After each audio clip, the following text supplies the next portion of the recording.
Ini kan ajaib negara Pancasila ini. Mulut selalu mengatakan aku Pancasila, hormat bendera merah putih, tetapi perilaku nonsen. Polisi ada di mana-mana, di setiap kementerian dikuasai oleh perwira tinggi kepolisian sampai perwira menengah. Ini mau apa nih negara ini? Nggak jelas. Kita usir mafia. Malah kalau saya jadi presiden nanti, sekiranya ada mencalonkan dari independen, saya akan mengusir semua mafia dari Indonesia dan mengambil semua tanah yang dikuasai mafia yang berjumlah jutaan hektar, sedangkan rakyat banyak yang tidak punya tanah, tidak punya air. Tetapi dia harus bernyanyi Indonesia tanah air beta, Indonesia tanah airku, tapi dia tidak punya tanah dan tidak punya air.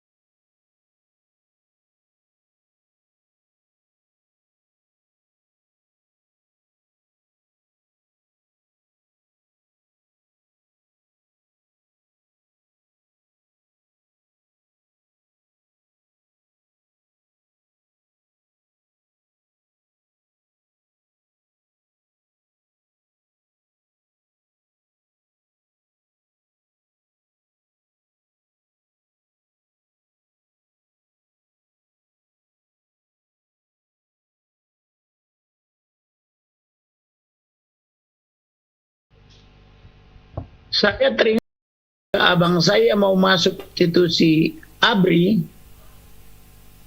sekitar 30-35 tahun yang lalu.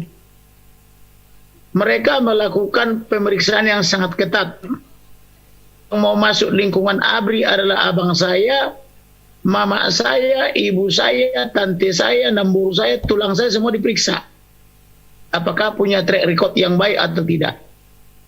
Jadi sangat ketat.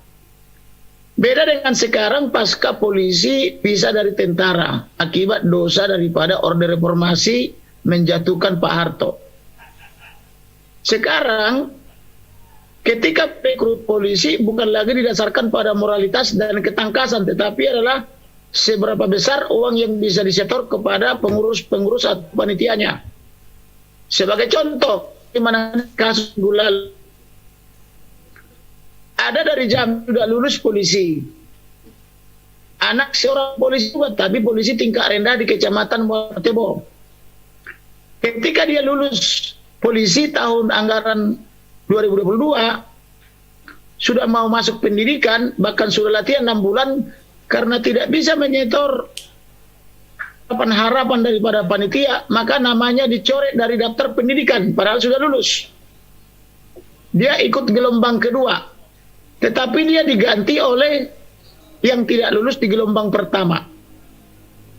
Dan mereka sudah mundur-mandir ke Jakarta melakukan protes, baik ke DPR, ke Kapolri, ke Kapolda, dan ke segala arah. Tak hasil. Alhasil ketika saya datang ke Jambi, ibu yang berkerudung ini memeluk saya dan dipoto oleh kerabatnya. Dia mengadu dengan air mata bahwa anaknya sudah ikut pendidikan tetapi dicoret. Setelah dicoret, dia sudah urus segala hal, dijual apa yang ada padanya supaya berharap anaknya ini tidak kecewa, tetapi tidak digubris oleh baik Kapolda maupun oleh Kapolri, termasuk oleh Perdi Sambo sebagai Kadipropam. Maka saya ajari telepon Kapoldanya, ini saya kasih nomor teleponnya, telepon Kadipropam, telepon Kapolri, semua saya kasih nomor perwira tinggi itu. Maka mereka tak ditanggapi, lalu dikirimlah WhatsApp disertai foto saya dan WhatsApp. Barulah langsung diminta oleh Kapolri supaya dia datang ke Jakarta dan diberikan uang 3 juta dan difasilitasi di Hotel Ambat beberapa hari yang lalu. Lalu anak yang sudah lulus polisi ini dipitnah mengandung penyakit. Seolah-olah dia mengandung penyakit sehingga dikeluarkan dari pendidikan dan diganti dengan yang tidak lulus dari gelombang pertama, ranking 500 sekian. Tetapi saya ajari dia supaya diperiksa ke rumah sakit dan diperiksa di rumah sakit Santo Teresia di Jambi, ternyata tidak ada penyakit itu cuma hoax. Karena yang menciptakan penyakit itu adalah dokter polisi yang berasal dari Batam, sedangkan dia tidak pernah ke Batam. Lalu untuk meyakinkan Kapolri dan jajarannya termasuk Biro SDM, dilakukanlah pemeriksaan beberapa hari yang lalu di Bareskrim, di Mabes Polri, ternyata dia sehat, tidak ada penyakit yang dituduhkan itu. Saya lagi menunggu ini beberapa hari ini, apa solusi yang bisa diberikan oleh Kapolri, apa yang bisa diberikan solusi oleh Kepala Biro Kepolisian khususnya sumber daya. Jadi dia dilayani oleh pangkat paling rendah AKBP, diantar jemput ke hotel dan dilayani oleh jenderal. Inilah ajaibnya negara kita ini. Lalu bagaimana dengan calon-calon polisi yang lain? Maka saya katakan di kepolisian itu sumber daya manusianya itu bermasalah, rekrutmennya bermasalah. Kemudian juga penempatannya bermasalah. Ada tanaman keras, ada yang sudah mati hidup kembali. Ke tanaman keras itu ada polisi puluhan tahun dia menduduki satu jabatan terus gak mau dipindah. Sedangkan yang sudah mati hidup kembali, yaitu tadi sudah tidak lulus pendidikan dari gelombang pertama, tapi bisa menggantikan yang lulus pendidikan di gelombang kedua. Ini sangat bermasalah. Di tentara tidak ada seperti itu setahu saya. Nah kemudian permasalahan kedua adalah selain pola rekrutmennya, pola mentalnya.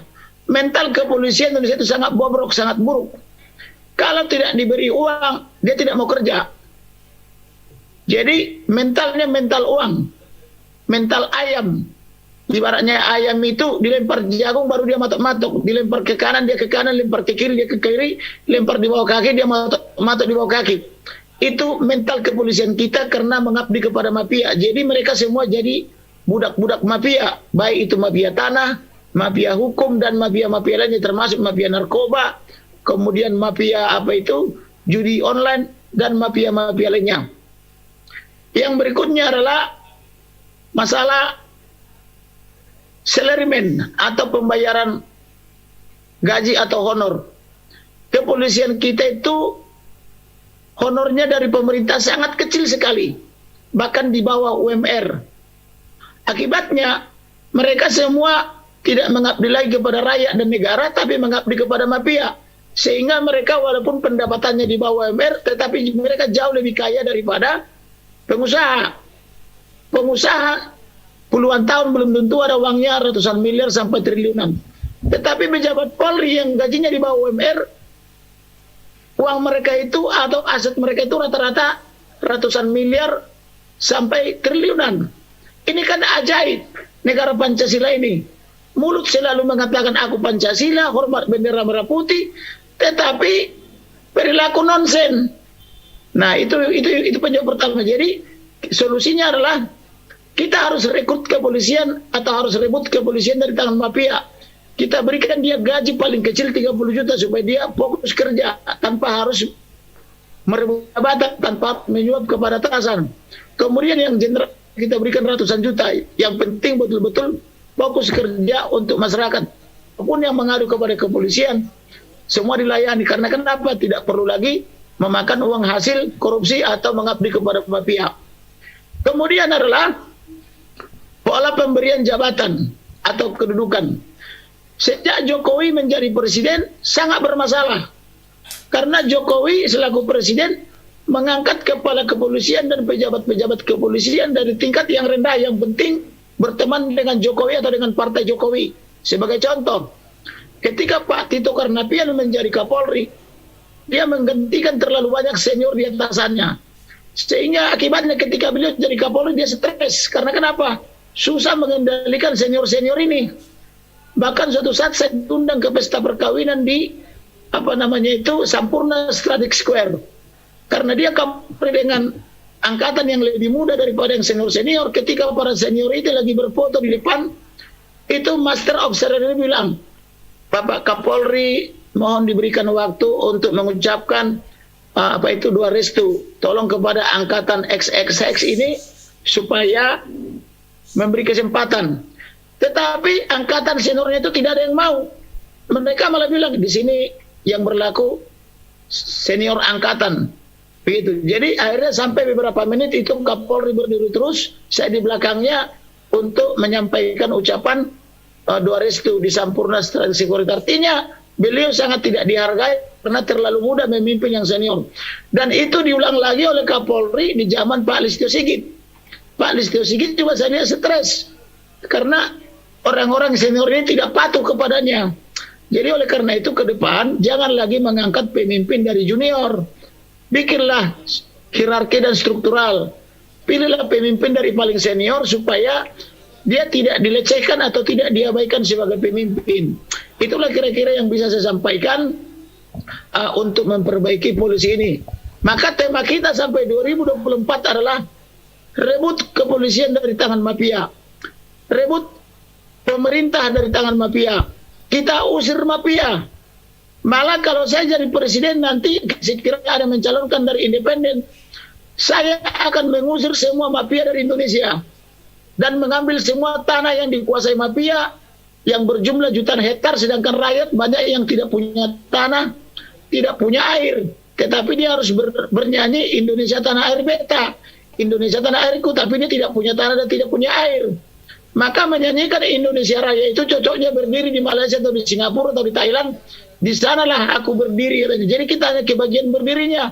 Tanah dan airnya sudah jadi milik para mafia, yaitu menguasai tanah jutaan hektar per satu orang atau per perusahaan. Itulah kira-kira tema kita. Oleh karena ini, karena momennya sudah dekat kepada pemilu 2024, mari pilih pemimpin yang baik dan benar. Saran saya, kalau bisa di tahun 2024 kita pilih pemimpin yang berlatar belakang militer. Kita rindu zaman Orde Baru, zaman yang disiplin, yang korupsinya tidak besar-besaran seperti sekarang ini, yang pelanggarannya tidak terjadi di mana-mana. Sebab sekarang ini yang terdapat adalah multifungsi polisi.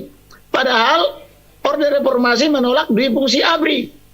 Nah, seolah-olah kita menolak difungsi ABRI, tetapi setelah masuk ke Orde Reformasi, polisi ada di mana-mana. Di setiap kementerian dikuasai oleh perwira tinggi kepolisian sampai perwira menengah. Ini mau apa nih negara ini? Nggak jelas. Oleh karena itu ke depan tidak boleh lagi ada polisi-polisi di kementerian-kementerian apabila benar-benar diperlukan. Bahkan saya lihat itu pola polisi ini adalah memakai kementerian-kementerian untuk naik pangkat. Jadi ketika dia kombes, misalnya dia langsung masuk kementerian untuk mendapatkan promosi brigjen misalnya, mengabdi setahun 2 tahun langsung keluar langsung jadi irjen pol gitu loh. Jadi ini hanya ajas manfaat. Jadi yang menjadi korban adalah ASN. ASN misalnya rindu menjadi pejabat eselon di kementerian itu, tapi semua dikasih menjadi dikuasai oleh polisi. Kenapa? Karena Jokowi sebagai berhutang budi kepada polisi. Nah, maka untuk membalas hutang budinya itu, pejabat-pejabat kepolisian ditempatkan di berbagai kementerian. Mulai daripada menterinya sampai dengan pejabat-pejabat eselon, setingkat irjen maupun sekjennya, sampai dengan tingkat kepala biro dan staf ahlinya. Itulah yang perlu kita soroti.